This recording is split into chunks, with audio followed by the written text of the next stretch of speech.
Alright, so what I have for you today is some optimizations for Rust. These are pretty much common knowledge in the Counter-Strike community, especially at the higher tiers. But I figured I'd show you guys, a couple of tricks up my sleeve that help me get that competitive edge, or just help me play at my best abilities.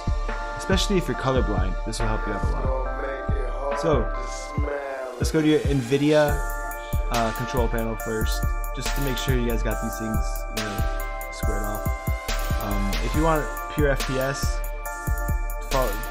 just copy these settings right here. It might make your game look, not that great, but hey, it all depends on the rig you got. This will give you like the best frames possible, but here's the most important settings in this, in this control panel.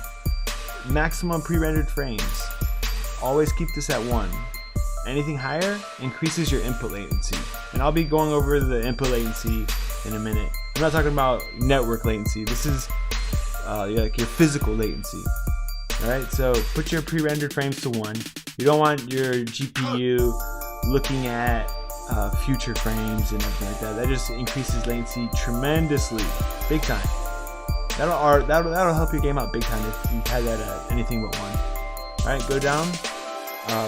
Preferred refresh rate, highest available, obviously.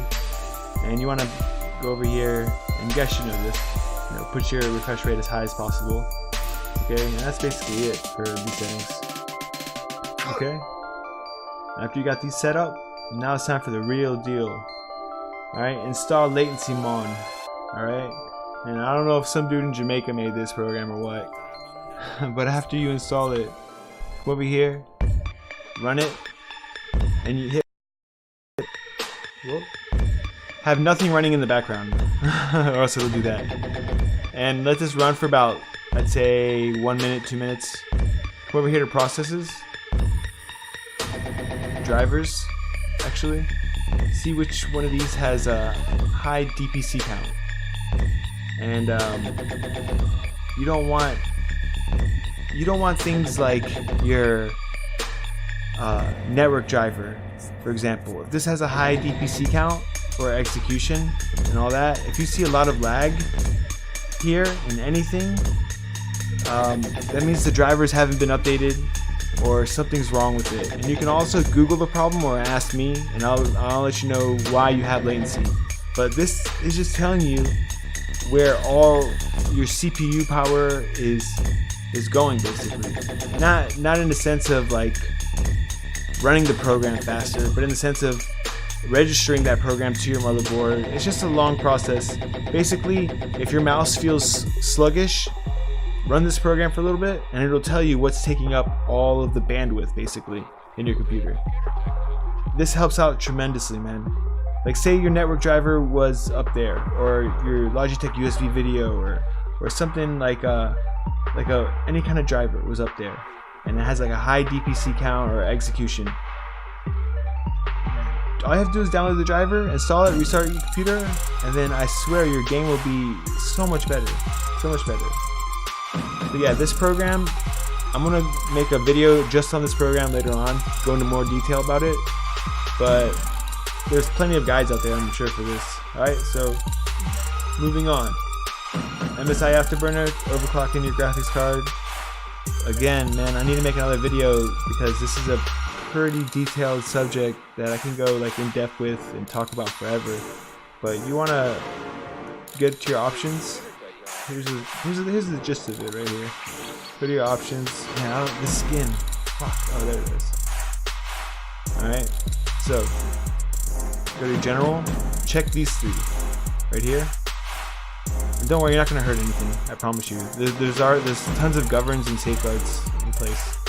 Jack that thing up all the way to the core voltage. And go up in increments of 25 on your core clock.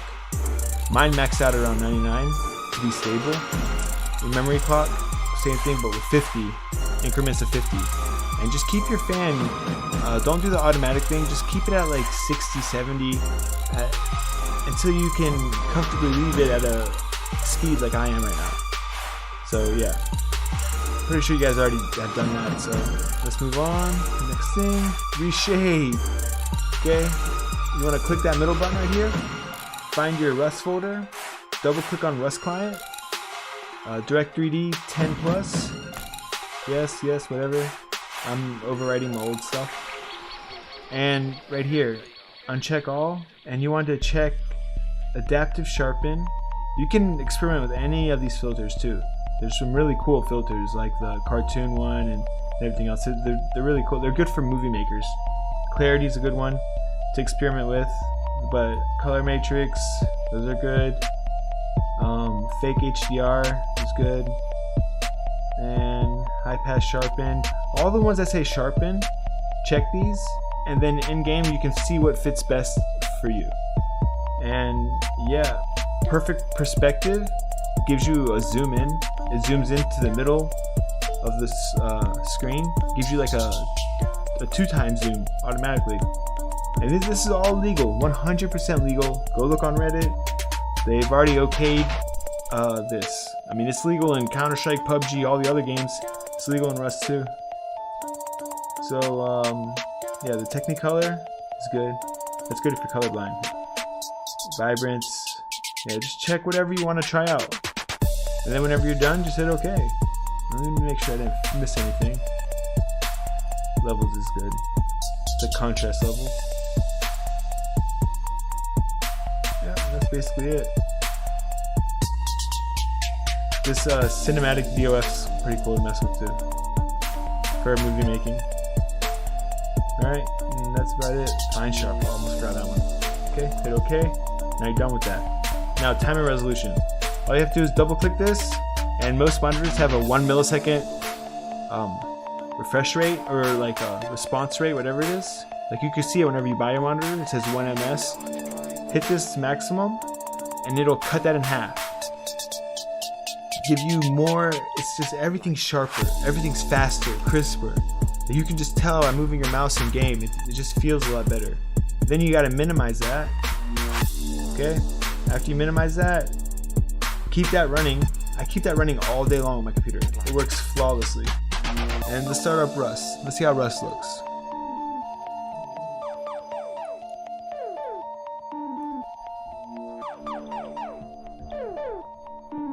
Now a lot of people, they have like launch options and stuff for Rust, and I don't really like to get into the launch options because everybody's computer is so much different than the other person's.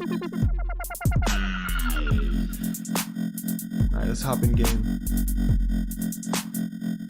I'll show you guys how to run this ReShade.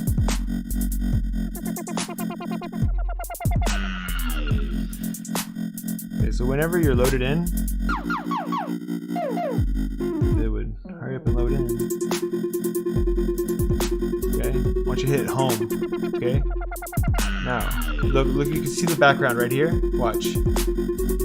See the sharpen? Technicolor. Perfect perspective. You get a little zoom in. You can adjust all these too. I'm gonna show you how. Let's see what high pass sharp is. Levels. That's a nice contrast. Colorfulness. Okay, adaptive sharpening. I mean, look how sharp that is. That's sharp. Okay, and down here, this is where you set it. Okay, so say you want to set vibrance, for example. Okay, right here, you just control this slider. Okay, say you want to set levels. Control that slider too. I mean, there's so many different things you can do. Helps you see enemies a lot better. Okay, now you just experiment with whatever you want to, man. I mean, it's up to you. And then whenever you're done, hit reload, and then hit performance mode.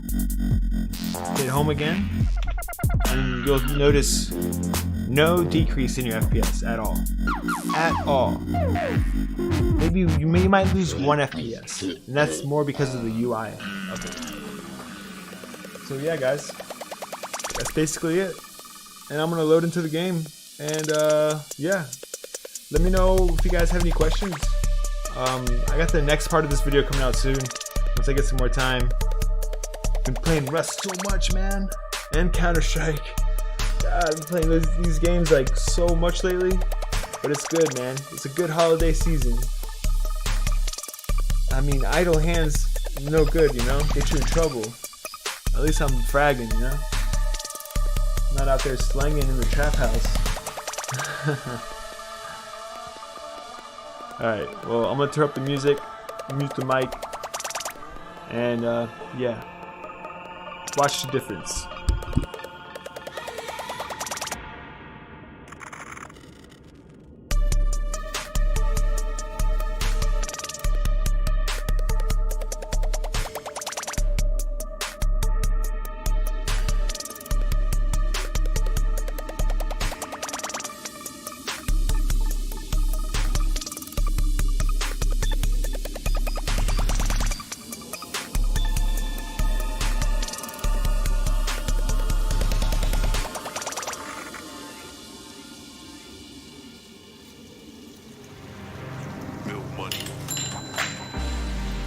That's right. That's right.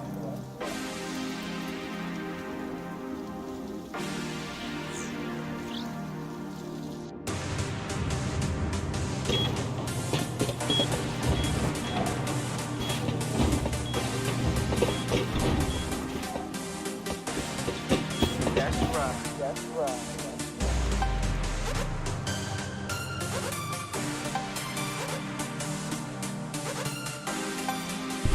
You guys saw how it looked. I needed to adjust it a little bit.